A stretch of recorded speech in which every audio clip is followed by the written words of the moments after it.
Hello everyone. Welcome back to my YouTube channel. तो आज हम देखने वाले हैं blocked credits. Blocked credit is one of the most important topic in the whole ITC chapter. जो input tax credit का chapter है उसमें सबसे ज़्यादा डिफ़िकल्ट जो लगता है बहुत लोगों को, और बहुत कंफ्यूजिंग भी हो जाता है कई बारी। लेकिन आज हम इसको बहुत ही सिंपलेस्ट वे में और बहुत ही ईजी तरीके से इसको समझने वाले हैं। तो चलिए स्टार्ट करते हैं। इसका सबसे फर्स्ट पॉइंट है मोटर व्हीकल्स। मोटर व्हीकल्स में कब कब आईटीसी ब्लॉक्ड है? अगर आप ट्रांसपोर्ट कर रहे हो पैसेंजर्स का, और अगर आपका जो मोटर व्हीकल है उसकी seating capacity up to 13 persons है, इंक्लूडिंग ड्राइवर। मतलब कि जो 13 पर्सनस है वो उसके अंदर ड्राइवर की भी सीटिंग कैपेसिटी इंक्लूडेड होगी, तो आपको आईटीसी नहीं मिलेगा। लेकिन अगर आपकी जो सीटिंग कैपेसिटी है मोटर व्हीकल की वो 13 पर्सन से ज़्यादा है, तो उस केस में आपको आईटीसी मिल जाएगा। और भी कुछ केसेस हैं जिनमें आपको आईटीसी मिल जाएगा, चाहे आपकी सीटिंग कैपेसिटी 13 पर्सन से ज़्यादा हो चाहे ना हो, तब भी आपको आईटीसी जो है मिल जाएगा। वो कौन से केसेस हैं? First case is further supply of motor vehicle. अगर आपने मोटर व्हीकल ख़रीदा ताकि आप उसको आगे बेच सको किसी और को, तो उस केस में आपको उसका आईटीसी मिल जाएगा। अगर आपने ट्रांसपोर्टेशन ऑफ पैसेंजर्स के लिए वो करा है, ट्रांसपोर्टेशन ऑफ पैसेंजर्स का मतलब है कि अगर आपने सपोज़ आपकी बस की सर्विस है, तो उस केस में आपको मिल जाएगा। ठीक है। नेक्स्ट है imparting motor vehicle driving skills and transportation of goods. अगर आपने ड्राइविंग स्किल्स मतलब जैसे जो ड्राइविंग स्कूल होते हैं, अगर उसके लिए आपने मोटर व्हीकल ख़रीदा है तब भी आपको आईटीसी मिल जाएगा। और अगर आपने गुड्स की ट्रांसपोर्टेशन करने के लिए, जैसे गुड्स ट्रांसपोर्टिंग एजेंसीज जो होती हैं वो मोटर व्हीकल्स ख़रीदते हैं गुड्स का ट्रांसपोर्ट करने के लिए, तब भी आपको आईटीसी उसका मिल जाएगा। तो ये पूरा का पूरा मोटर व्हीकल वाला पॉइंट हमारा कवर होता है। नेक्स्ट है vessels and aircrafts. Very similar to motor vehicles. Vessels and aircrafts में भी आपको आईटीसी नहीं मिलेगा अगर अदर देन स्पेसिफाइड। यहाँ पे मैंने लिखा है सिंपल, मैंने अदर देन स्पेसिफाइड लिख दिया। और जो दूसरा हमारा जो पार्ट है चार्ट का, उसमें मैंने लिख दिया कि आईटीसी कब कब मिल जाएगा आपको। अगर आपने यूज़ करा है उसको for the further supply of such vessels and aircraft. अगर आपने फर्दर सप्लाई करने के लिए यूज़ करा है तो आपको मिल जाएगा आईटीसी। अगर आपने ट्रांसपोर्टेशन ऑफ पैसेंजर्स के लिए, जैसे कि कोई शिप है या फिर कोई एयरक्राफ्ट है, उसको आपने पैसेंजर्स के ट्रांसपोर्टेशन के लिए यूज़ करा है तो आपको उसका आईटीसी मिल जाएगा। अगर आपने ट्रेनिंग इम्पार्ट करने के लिए उसको यूज़ करा है तो भी आपको मिल जाएगा। और अगर आपने गुड्स के ट्रांसपोर्टेशन के लिए यूज़ करा है तो भी आपको मिल जाएगा। और इसके अलावा अगर आप कोई भी यूज़ करोगे तो आपको आईटीसी नहीं मिलेगा।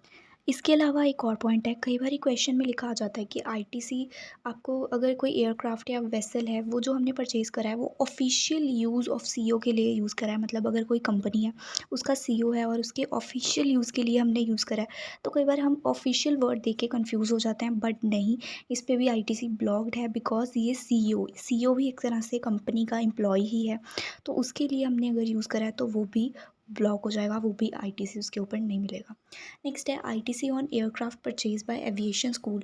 सेम वही चीज़ आ गई कि अगर एविएशन स्कूल है या फिर कोई भी एयरक्राफ्ट है जिसने ट्रेनिंग के लिए, नेविगेशन के लिए यूज़ करा है, तो उसमें भी आईटीसी आपको मिल जाएगा। अगर आप ट्रेनिंग के लिए कोई भी यूज़ करते हो तो आपको आईटीसी मिल जाता है। उसके बाद थर्ड पॉइंट है insurance, repair and maintenance and servicing. अगर आपने कुछ ऐसी सर्विसेज को अवेल करा है किसी भी मोटर व्हीकल के लिए या कोई भी वैसे पर्पस के लिए आपने ये सारी सर्विसेज को यूज़ करा है, तो क्या इन सर्विसेज के ऊपर जो जीएसटी पे करते हो उनका आईटीसी मिलेगा? तो देखते हैं। अब आपको आईटीसी मिलेगा अगर आपने वो यूज़ करी है सर्विसेज अपने मोटर व्हीकल, एयरक्राफ्ट और वेसल्स, उन मोटर व्हीकल, एयरक्राफ्ट और वेसल्स के लिए जिनके लिए आईटीसी अलाउड था। मतलब सपोज़ आपने ट्रेनिंग के लिए कोई मोटर व्हीकल ख़रीदा और उसका रिपेयर करवाया, तो क्योंकि ट्रेनिंग पे जो है मोटर व्हीकल का आईटीसी ब्लॉक नहीं है, तो वैसे ही इंश्योरेंस, रिपेयर पे भी ब्लॉक नहीं होगा। मतलब जहाँ जहाँ आपको मोटर व्हीकल, एयरक्राफ्ट और वेसल का आईटीसी मिल रहा है, वहाँ वहाँ आपको उनकी इंश्योरेंस, रिपेयर एंड मेंटेनेंस का भी आईटीसी मिल जाएगा। नेक्स्ट है supplier of general insurance services. अगर कोई जनरल इंश्योरेंस सर्विसेज का सप्लायर है, सप्लायर का मीन्स वो पर्सन ही खुद सप्लायर है उन चीज़ों का और उसी ने वो चीज़ें अवेल करी हैं, तो उसको आईटीसी मिल जाएगा क्योंकि वो सेम काइंड ऑफ सर्विस को अवेल कर रहा है और वही सर्विस वो दे रहा है, तो उसको वही आईटीसी मिल जाएगा। नेक्स्ट है manufacturer of motor vehicle, aircraft, vessel. तो अगर कोई मैन्युफैक्चरर है मोटर व्हीकल, एयरक्राफ्ट या वेसल का, तो उसको भी आईटीसी मिल जाएगा। अगर इसके अलावा किसी भी पर्पज़ के लिए आप इंश्योरेंस, रिपेयर या मेंटेनेंस, सर्विसिंग इन सब में से किसी को भी यूज़ करते हो तो आपको उसका आईटीसी नहीं मिलेगा। नेक्स्ट फोर्थ पॉइंट है membership of club, health and fitness centre. अगर इनमें से किसी भी चीज़ की सर्विस आपने अवेल करी है तो आपको उसका आईटीसी सिर्फ तब मिलेगा अगर वो किसी एम्प्लॉयर ने एम्प्लॉय को प्रोवाइड करी है, मतलब कि जो पर्सन एम्प्लॉयर है, जो बंदों को एम्प्लॉय करता है, अगर उस पर्सन ने अपने एम्प्लॉयज़ को वो सर्विसेज प्रोवाइड करी हैं under any statutory obligation of any act. मतलब कि सपोज़ कंपनीज़ एक्ट 2013 के अंदर सपोज़ करते हैं, एग्जाम्पल है, लिखा हुआ है कि आपको मेंबरशिप प्रोवाइड करनी है, तो फिर उस केस में आपको आईटीसी मिलेगा। लेकिन अगर आपके टर्म्स एंड कंडीशंस के अंदर लिखा है एम्प्लॉयमेंट के कि मेंबरशिप प्रोवाइड करनी थी, तब आपको आईटीसी नहीं मिलेगा। सिर्फ एक्ट के अंदर लिखा होगा तभी आपको उस चीज़ का जो आईटीसी है वो मिल जाएगा, और अदर केसेस में आपको आईटीसी नहीं मिलेगा। सिमिलरली ट्रैवल बेनिफिट्स में भी अगर एम्प्लॉयर ने एम्प्लॉय को अगर कोई भी ऐसी सर्विसेज प्रोवाइड करी हैं अंडर एनी स्टैचूटरी ऑब्लिगेशन, तो आपको वो उस चीज़ का आईटीसी मिल जाएगा। लेकिन अगर टर्म्स ऑफ कॉन्ट्रैक्ट के अंदर लिखा हुआ था, एम्प्लॉयमेंट का जो कॉन्ट्रैक्ट है उसके अंदर लिखा हुआ था, तब आपको उस चीज़ का आईटीसी जो है वो नहीं मिलेगा। इसके अलावा कुछ अदर पॉइंट्स हैं। अदर पॉइंट्स में लिखा है कि अगर आपने कोई भी फूड्स की, बेवरेज की, catering, cosmetic, surgery, health services, life insurance, health insurance, leasing या रेंटिंग और hiring of motor vehicle, vessel, aircraft जिनके ऊपर आईटीसी ब्लॉक्ड है, वो सब अगर आपने सर्विसेज ली हैं तो उसके ऊपर भी आपको आईटीसी नहीं मिलेगा। इसमें से इम्पॉर्टेंट पॉइंट्स क्या हैं? एक तो life insurance and health insurance है, जो हम जनरली भूल जाते हैं, वो पॉइंट्स थोड़े इंपॉर्टेंट है।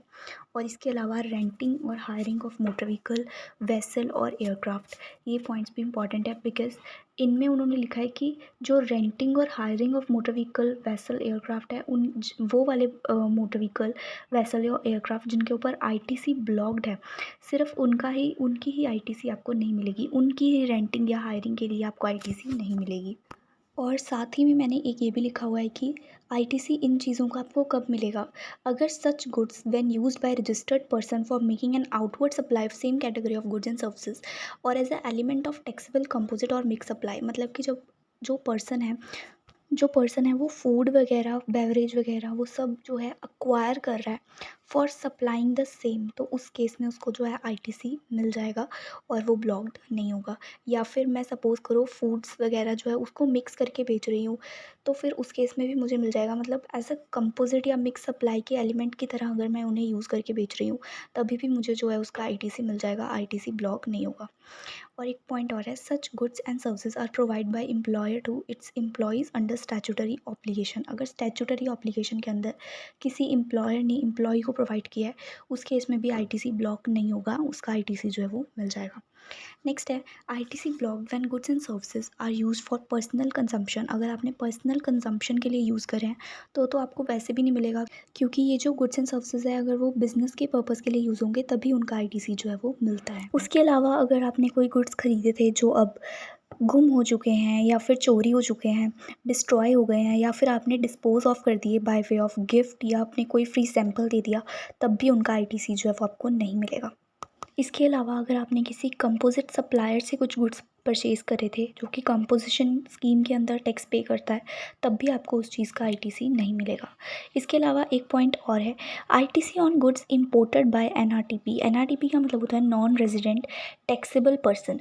अगर वो कोई गुड्स इंपोर्ट कर रहा है तो उस पर उसको आईटीसी मिल जाएगा, लेकिन अगर वो कोई सर्विसेज इंपोर्ट कर रहा है तो उस पर उसको आईटीसी नहीं मिलेगा।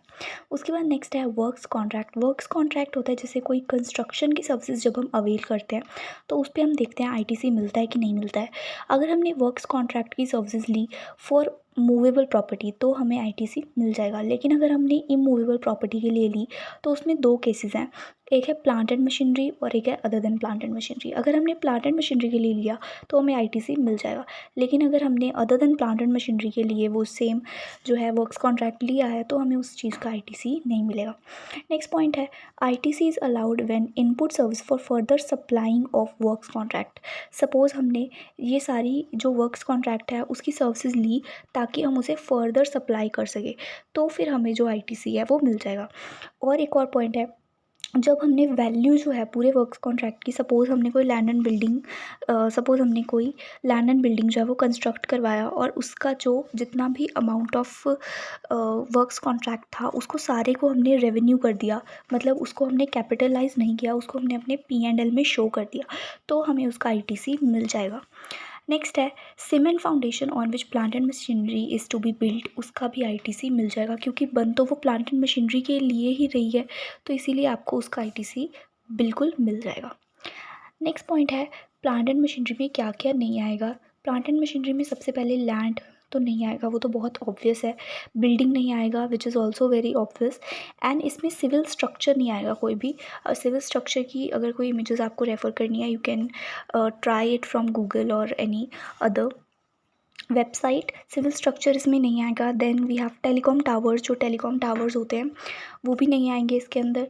And then pipelines laid outside the factory premises, वो भी इसके अंदर नहीं आएंगे।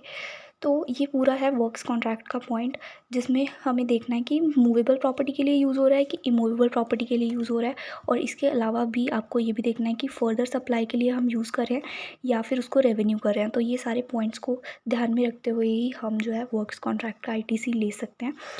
एंड आई होप आपको जो है ये वीडियो आपके लिए हेल्पफुल रही होगी और आपको सब समझ में आया होगा। Thank you so much.